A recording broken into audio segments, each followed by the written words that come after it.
Capítulo 7, versículo 1. Capítulo 7, versículo 1. Enquanto você encontra, eu queria só avisar que eu estou com os livros, tá? Hoje pela manhã na chácara a gente falou alguns testemunhos que continha no livro. Levei, deixei lá no carro. A vontade de comer a galinha com piqui lá foi maior. Aí eu falei, não, vai na igreja que eu levo os livros. Então alguns irmãos que procurou de manhã estão aqui. É o livro que nós lançamos na nossa conferência agora, que completou 20 anos, o projeto Levanta a Menina. E é onde a gente conta um pouco sobre a história desse projeto, linkado com o testemunho de cura da nossa filha, né? Que vocês acompanharam, que a maioria de vocês conhece a história. E a gente faz um link também com a história da mulher do fluxo de sangue, da filha de Jairo. Gente, tá lindo, é Deus mesmo que faz essas coisas.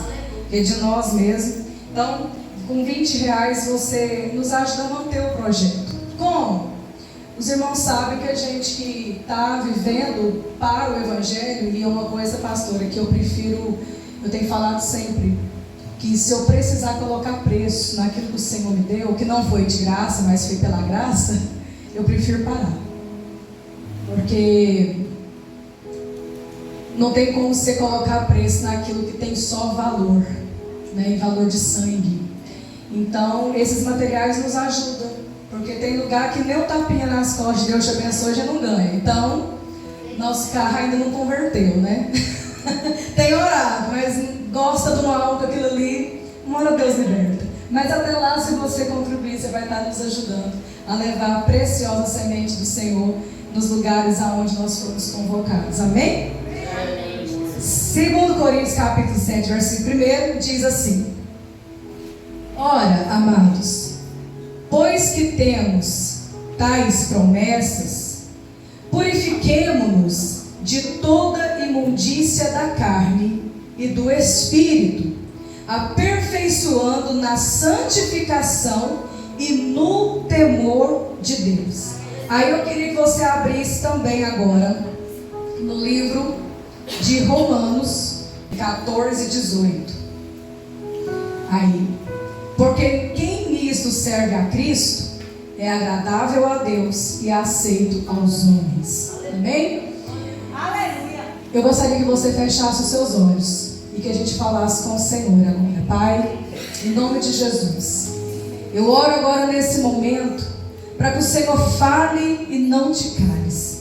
Meu Deus, aquilo que o Senhor acabou de ministrar no nosso coração. Meu Deus, que o Senhor venha nesse momento encontrar espaço e lugar para que a gente alimente dessa palavra. E não vá embora, Senhor, sem essa palavra ser como uma flecha certeira, encontrando o alvo e dando fruto para aquilo que ela foi designada. Em nome de Jesus, assim eu oro. Amém? Amém. Você pode sentar em nome de Jesus. Glória a Deus, glória a Jesus. Meus irmãos, nós acabamos de ler a palavra do Senhor aqui, em 2 Coríntios capítulo 7, versículo 1. Ora, amados, pois que temos tais promessas, purifiquemo-nos de toda imundícia da carne e do espírito, aperfeiçoando a santificação no temor do Senhor. E continuamos dizendo, porque quem nisto serve a Cristo, agradável é a Deus e aceito aos homens. Irmão, o que você quer dizer com isso? Estamos hoje num culto, uma temática que está sendo muito falada, graças a Deus, porque aonde a informação chega, a luz chega. Então, nós estamos aqui nessa temática que está sendo falada, a informação está chegando, a luz está chegando, está clareando aí o entendimento da importância da prevenção do câncer de mama. Por quê? Porque o câncer de mama é um dos mais letais, maior responsável por morte de mulheres no Brasil e no mundo, talvez. E por que acontece assim? Porque ele é silencioso, geralmente não tem sintomas visíveis. É por isso que o autoexame é muito importante. Não espera o negócio começar a sair secreção, começar a ter um modelo diferente do outro, porque quando chega nesse estágio, ele já está muito avançado. Aí as chances de reversão de cura, elas são mínimas. Então, quando a gente começa a falar sobre autocuidado, a gente precisa entender que nós fomos feitos, o Senhor, quando nos fez lá no Éden, Ele modela Adão bonequinho de barro, e a Bíblia diz que ele assopra das próprias narinas, da própria narina dele na narina de Adão. Ou seja, Deus dá do próprio fôlego de vida dele para Adão, que se torna a alma vivente. A vida de Deus habita em nós. É por isso que quando alguém morre nessa terra, independente de servir a Deus ou não servir a Deus, o espírito volta para Deus. Porque o espírito é a vida, é o fôlego de vida. É como já disse, nu eu vim, nu eu voltarei. Ou seja, então independente, é humano, morreu, Deus cortou o fio da existência e o espírito volta para ele. Porque o que é uma pessoa? É um espírito que Deus permitiu vir para a terra. E então ele entra ali no óvulo que foi fecundado, já se tornou alma vivente. Independente se tem 14, 15, 20 semanas, como aí essa doutrina satânica tenta deturpar para poder justificar o aborto até tal tempo da gestação, porque é só um amontoado de células. Não. A palavra do Senhor diz lá em Salmo 39 que de forma maravilhosa e assombrosa o Senhor nos teceu no ventre de nossa mãe. E ainda diz mais, que todos os nossos dias já estavam escritos, obrigada irmã, Deus abençoe, e determinados, quando nenhum deles ainda havia. Somos só um amontoado de células? Não. Espírito de vida da parte de Deus já estava sendo gerado. Então morreu, o espírito volta para Deus. Aí a alma tem duas opções. Não tem meio termo. Confessou a Cristo, vai para o céu. Não confessou a Cristo, vai para a eternidade sem Deus. E sabe o que é mais tremendo em tudo isso? É que na nossa alma, nós precisamos entender algo muito sério. A palavra alma, ela significa emoções. E aí como é que a gente diferencia alguém que aceitou Jesus de alguém que não aceitou Jesus? Pelos frutos de arrependimento, pelos frutos do Espírito Santo, que está lá em Gálatas capítulo 5. Paz, amor, alegria, benignidade, domínio próprio e outros mais. Então, uma pessoa que abriu a boca confessou Jesus, mas na caminhada dela você não percebe uma mudança, porque a Bíblia diz, aquele que mentia não mente mais, aquele que roubava não rouba mais. Se você não vê essa conversão de atitudes, de postura, então essa pessoa não entregou a sua alma para Jesus. Porque quando ela entrega a sua alma para Jesus, ela permite que ele a modele. Tem gente que a transformação é mais rápida? Tem. Nós vemos igual. Tem gente que demora mais um pouco? Sim. Mas em ambos os casos você vê um progresso. Alguns mais depressa, alguns mais lentos. Mas você vê uma mudança. Alguns é instantâneo, outros é gradativo. Mas se tem 10, 15, 20 anos, a pessoa continua gritando, a pessoa continua xingando, continua comprando e não pagando, a pessoa continua do jeitinho que ela era quando era do mundo, ela não serve a Jesus. É simples assim. Ela é um frequentador de igreja, ela é um simpatizante da fé, mas ela não teve um encontro com Jesus, e se morrer vai para o inferno. É muito sério isso. É por isso que quando a gente vê o pregador falando que quando Jesus voltar vai tirar uma igreja de dentro da igreja, muita gente não entende isso. Não, eu vou na igreja, vai. Vocês percebem, irmãos, então que o que o Senhor está nos dizendo nessa noite é que a gente precisa entender que nós somos formados por corpo, alma e espírito. Então o espírito é o quê? É a fôlego de vida, é a porção divina que Deus permitiu entrar em mim para que eu tivesse aqui agora viva, respirando, sangue correndo nas minhas veias. E o que é a alma? É onde estão as minhas emoções. E o que isso tem a ver? Porque se o meu espírito ele nutre pecados, isso muitas vezes se transforma em doença no corpo. Isso muitas vezes se transforma em doença na alma. A palavra do Senhor diz assim que a raiz de amargura, ela nos priva da graça de Deus. E a Bíblia diz que pela graça sois salvos. Então quando uma pessoa vive amargurada, magoada, porque não perdoa mesmo, não foi com vocês que fizeram, né? Você não sabe o que eu passei. Então continua com essa raiz de amargura, nutrindo esse veneno, isso está privando a pessoa da graça de Deus. E como que eu posso explicar isso? De uma forma muito simples. É como se a graça de Deus fosse uma chuva, tivesse molhando todo mundo ao redor, e a amargura é o guarda-chuva. A graça de Deus não deixa de descer, não. Só que não tem acesso a mim. Aí todo mundo é inundado, é abençoado, e eu continuo seca. Eu entro no culto e saio do mesmo jeito. Palavra nenhuma me toca, louvor nenhum me toca, nenhum aconselhamento, nenhum sermão me faz mudar de ideia. Por quê? Porque eu estou privada da graça de Deus. E quando a gente está privado da graça de Deus, a gente está suscetível a qualquer dardo inflamado do maligno. E aí é onde a gente começa a perceber a olhos nus alguns sintomas. E eu posso te dizer alguns. Quando a gente está privado da graça de Deus por causa da mágoa, por causa da amargura, por causa da falta de perdão e outros pecados domésticos, né, que a gente muitas vezes não quer abrir mão deles, a gente começa a apresentar alguns sintomas no espírito. E ele muitas vezes vem em forma de incredulidade. Por exemplo, minha mãe estava contando uma história terrível para mim de uma profeta. Sabe essas irmãzinhas do círculo de oração? Que você treme só de olhar? E que está indo embora aos poucos. Ô irmã, pastora Lourdes, eu não sei o que vai ser da nossa geração, dando meus filhos para frente. Nós ainda teve a sorte de encontrar aqueles que tinham o joelhinho calejado. Eu tenho vergonha, irmãos, que isso aqui, ó, é cabo de mesa de computador. É que fica, trabalha, né?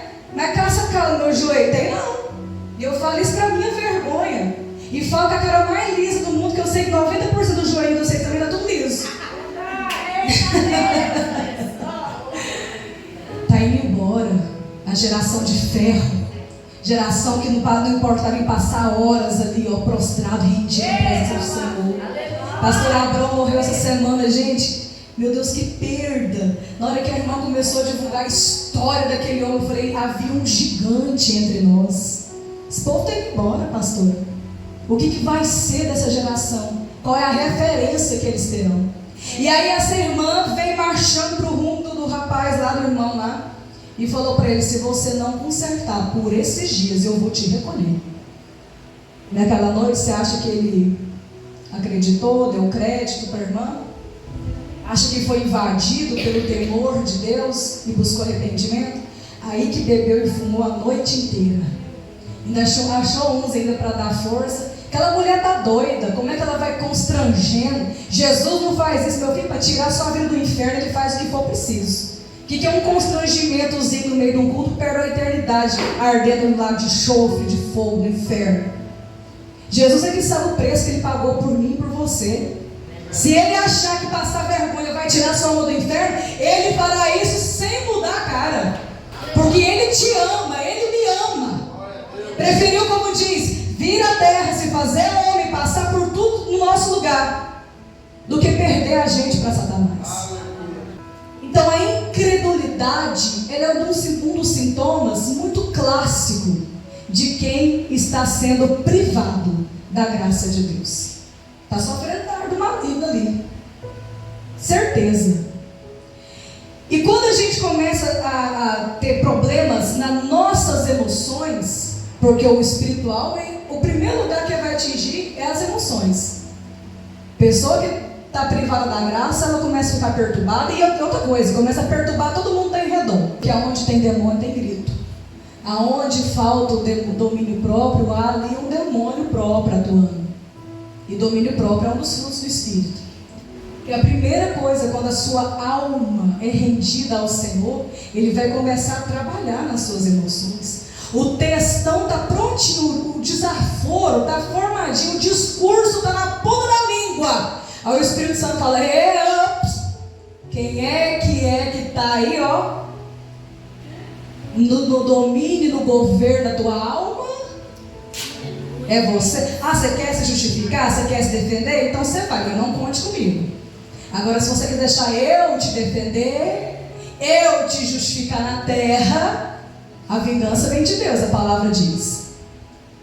Uma pessoa que tem a alma rendida a Cristo, Salmo diz: quem é que vai habitar o monte santo do Senhor?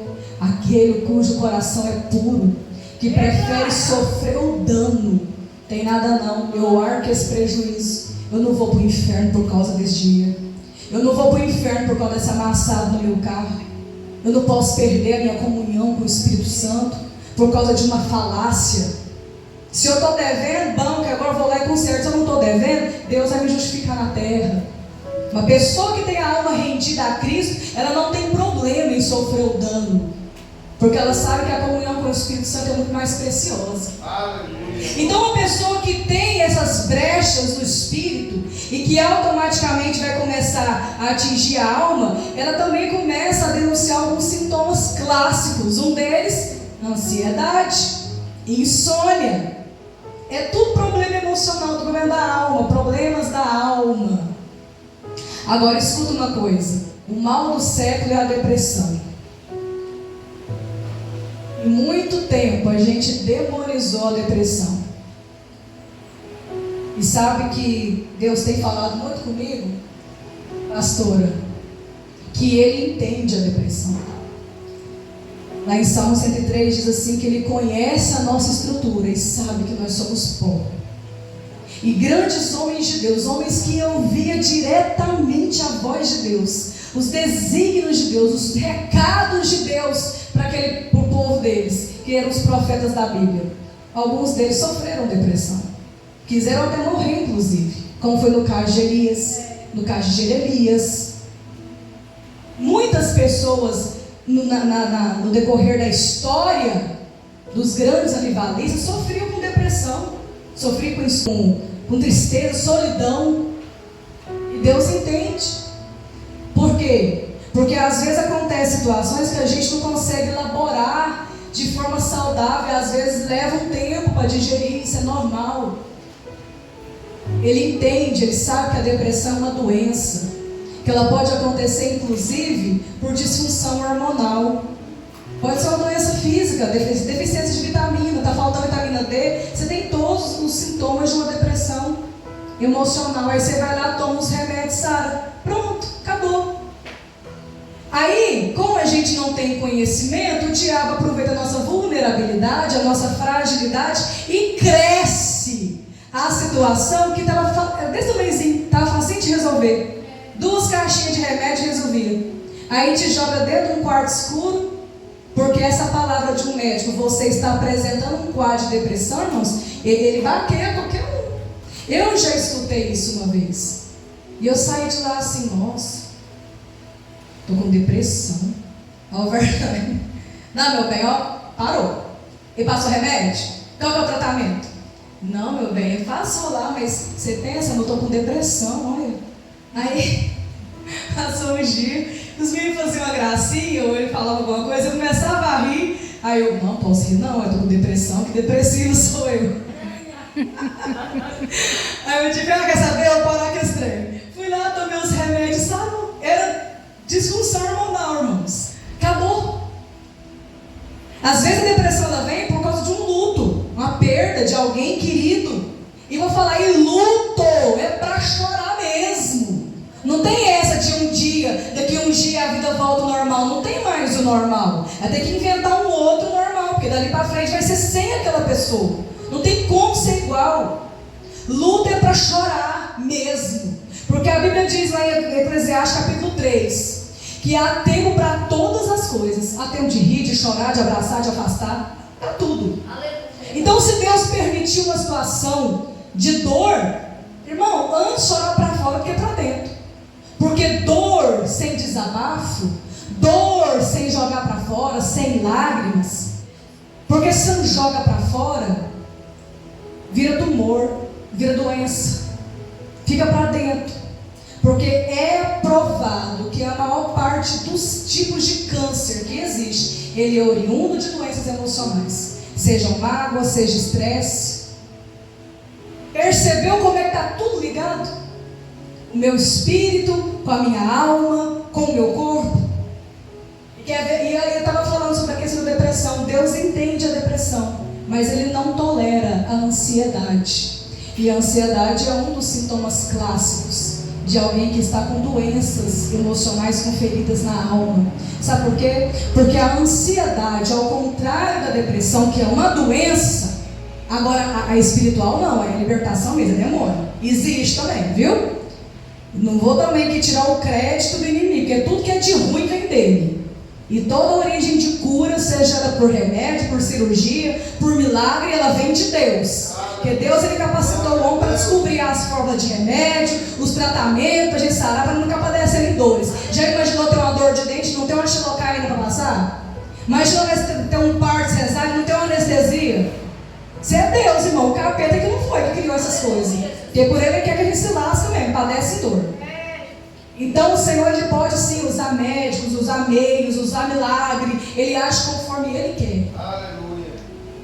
Agora tem também, a palavra do Senhor diz, lá aquela mulher encurvada, que o espírito de enfermidade estava sobre ela há 18 anos. Então aquilo ali, na coluna dela, ela podia ir no fisioterapeuta, podia ir naqueles pilates, podia ir no ortopedista, ela podia ir onde ela quisesse ir. Ia ser igual a mulher do fluxo de sangue, ia de médico em médico até acabar os recursos e ia de mal a pior. Porque o problema dela não era físico, o problema dela não era na alma, o problema dela era espiritual. Então existe tipo de depressão que são fortalezas mesmo, são cativeiros espirituais mesmo. Aí você não adianta tomar remédio não adianta ir no psicólogo, não adianta fazer nada, é jejum e oração.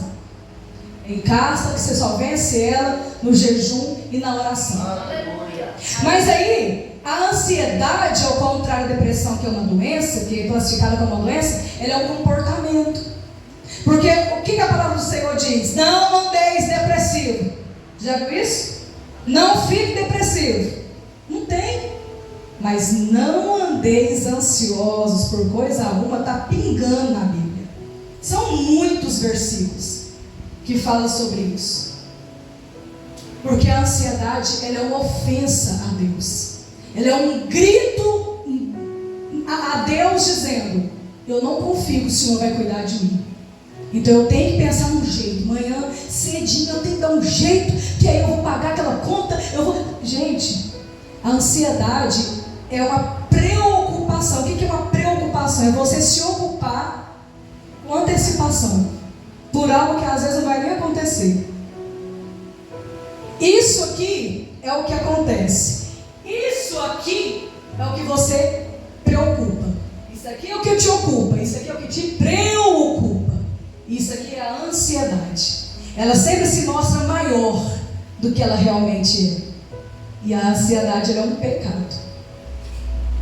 Porque ela demonstra a incredulidade, que foi que fez perecer toda uma geração lá no deserto.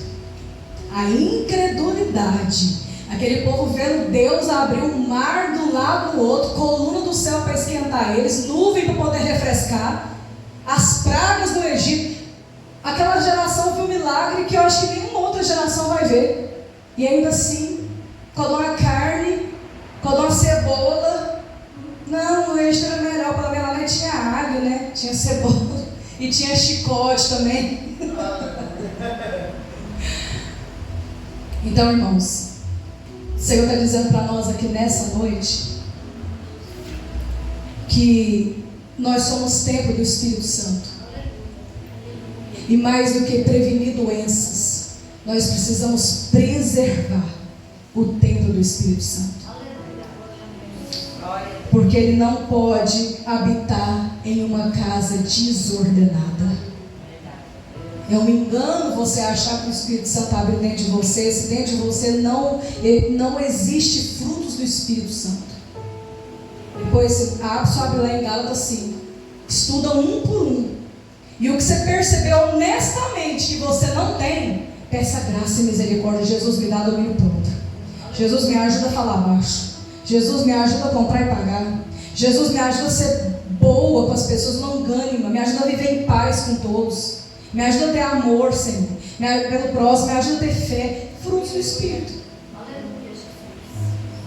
Quero terminar essa palavra contando o testemunho de um médico muito conhecido.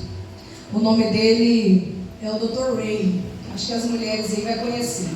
Ele é aquele médico brasileiro que foi criado nos Estados Unidos E é um médico das estrelas, né, que faz as cirurgias plásticas nas mulheres. Ele é bem conhecido.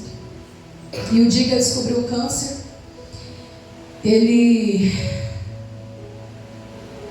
falou algo muito forte. Ele falou assim: eu cuidei tanto do meu corpo e eu negligenciei a minha alma.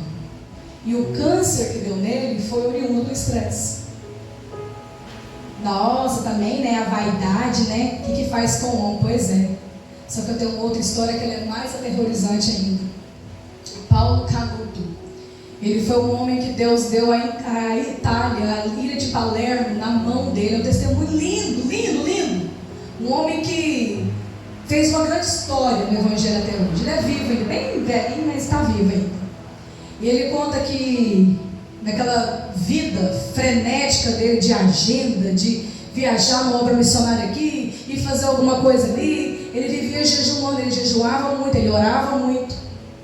Sabe o que aconteceu? Um belo dia, o Senhor mostrou para ele o velório dele. E ele falou que no velório dele ele via a esposa chorando, os filhos, várias pessoas, porque ele é muito conhecido. E aí ele ouvia pessoas dizendo assim: oh, gente, mais um homem tão usado por Deus. Foi embora tão precocemente, como ele podia ser mais útil se Deus tivesse conservado ele em vida por mais tempo. E aí diz que quando ele ficava assim olhando aquela cena, e diz que Deus falou para ele: você está vendo o que você fez? Você se matou e agora a culpa ainda é minha. O povo está achando que foi eu que te levei, mas foi você que se matou. Eu me matei? Eu não sou um suicida. Ele falou: é? Sabe por que é? Porque você não come, você está desnutrido. Porque tudo que é demais passa. E no caso dele foi buscar demais. Ele esqueceu que ele era humano. Irmãos, é negligência. Você busca a Deus. Se Deus te mandou ficar 40 dias de jejum, se foi realmente Deus que te mandou, fica. Teve gente que já ficou. Moisés já ficou, o próprio Jesus já ficou. Morreu não, mas Deus mandou e Deus sustenta.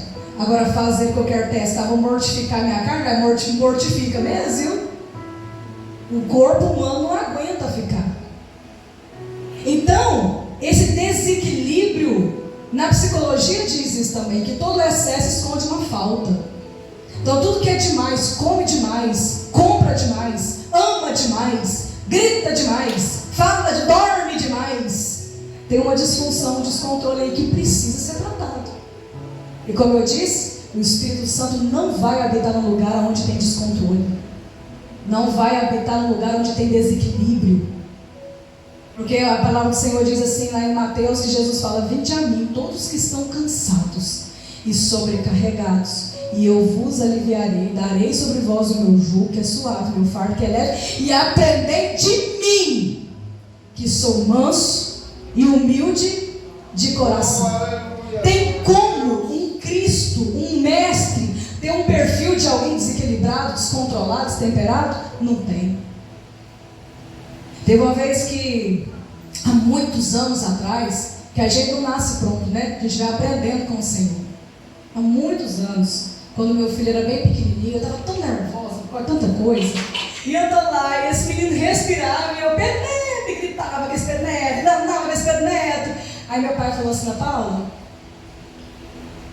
se Jesus e o capeta viessem aqui em casa agora, que eu morava com eles nessa época, quem você acha ficar mais à vontade na visita? Eu: que é isso, pai? Como assim? Jesus e capeta? Que história é essa? Falou: não, essas atitudes suas. Quem você acha que ia sentar na mesa e ficar com você mais tempo a conversar? Aí eu fiquei se olhando para ele. Aí foi quando ele falou, essa primeira vez que eu vi essa frase: aonde tem grito, tem demônio. Gente, aquilo veio como uma flecha no meu coração. Meu filho, eu estou me parecendo com o diabo. Eu não estou refletindo Cristo. E o pior, tinha uma criança me observando e aprendendo. Olha isso. Porque se fosse só em você, o prejuízo já era grande. O pior é que tem pessoas nos rodeando e nos observando. Nós somos rodeados por uma tão grande nuvem de testemunha. E um dia nós vamos prestar conta ao Senhor. do que falamos, do que sentimos, do que fizemos e o que deixamos de fazer também. Então, meus irmãos, encerrando essa palavra, se olhe para você. Você se moraria aí dentro? Se habitaria dentro de um corpo desse? Aí será que o Espírito Santo é obrigado? Talvez não foi a palavra que você esperava, mas acredite, é a palavra que o céu liberou para nós aqui hoje. Se você é templo do Espírito Santo, começa a cuidar melhor desse lugar aí. Se tem perdão para liberar, ore agora. Se tem amargura para ser retirada, a hora é agora. Se tem mágoa, a hora, culpa, está trabalhando demais, o corpo uma hora ele vai parar, ele vai te parar. E quando o corpo nos para, ele não para com carinho, com o mesmo carinho que você pararia para você dar um tempo. Entende? Se você não para uma hora, o seu corpo te para. Porque o Senhor nos fez pó. Somos seres espirituais, mas somos como vasos de barro, como o apóstolo Paulo diz, habitando temos um tesouro valioso, habitando em vasos de barro. Fica de pé em nome de Jesus. Aleluia, glória a Deus. E por fim, faça por você, faça pela tua alma, faça pela tua comunhão com o céu, faça também por aqueles que te amam. Quantos filhos hoje perdem a mãe precocemente? Então sejamos responsáveis com esses talentos que o Senhor nos entregou, que não é dinheiro, que não é habilidades, é o prazo de vida que Ele nos deu aqui na terra. O Senhor vai dar 5 talentos para um, vai dar 10 para outro, vai dar 15, vai ter 100 anos de vida, não sei, outros morrem com 50, outros com 30, mas o prazo que Ele te der, seja a sua melhor versão para a glória dEle. Amém? Pai, eu quero nessa noite agradecer ao Senhor por essa demonstração de amor que o Senhor nos deu. Porque muitas vezes, Senhor, o Senhor precisa nos sentar numa cadeira, do jeito que um pai faz com um filho, para instruir, para ensinar, como um pai que ama. E eu sei que nessa tarde o Senhor demonstra o seu amor para conosco, trazendo coisas simples do nosso dia a dia, que às vezes a gente esquece de fazer, ou não faz porque não quer mesmo, mas que isso tem afastado a nossa vida da presença do Senhor de fato e de verdade. Se é preciso começar uma reeducação alimentar, que o Senhor comece a ministrar no nosso coração. Se é necessário começar a ter agora uma desintoxicação de palavras, de vocabulário, que o Senhor comece a ministrar no nosso coração. Se é necessário começar a fazer uma desintoxicação de sentimentos ruins, facciosos, que evidencia a obra da carne e nos afasta de Ti, que o Senhor ministre o nosso coração, mas não nos deixe, Senhor, estar de longe do Senhor, porque mais do que ser usados pelo Senhor na terra, sim, porque o Senhor trabalha com muitos desconhecidos, pessoas que fazem e acontece, mas que naquele dia o Senhor dirá: não te conheço. Nós queremos ser parceiros, mas parceiros amigos, parceiros conhecidos. Queremos ser usados na terra, queremos fazer acontecer, sim, porque o Senhor disse que poderíamos fazer obras até maiores daquelas que o Senhor fez. Mas quando chegar diante do Senhor, o Senhor dizer: vinde benditos do meu Pai para as moradas eternas. Pai, nós queremos agradar ao Senhor em tudo que temos, no corpo, na alma, no espírito. E eu sei que se o Senhor está dizendo, se o Senhor está alertando, é porque tem causa, tem demanda que justifica. Então, em nome de Jesus, eu oro para que a partir de hoje essas pessoas comecem a pensar antes de vir o diagnóstico: qual é a minha responsabilidade nisso? E o que é que eu posso fazer para mudar isso para a glória de Deus? Glorificar a Deus em tudo é o que te pedimos, Pai. Em nome de Jesus. Amém e amém. Glória a Deus. Aleluia. Glória a Deus. Amém, meus irmãos? Amém. partir de hoje você vai ser saudável. Amém? Através dessa palavra, em nome de Jesus, cuidar mais da sua saúde, né? Da sua vida espiritual, mental.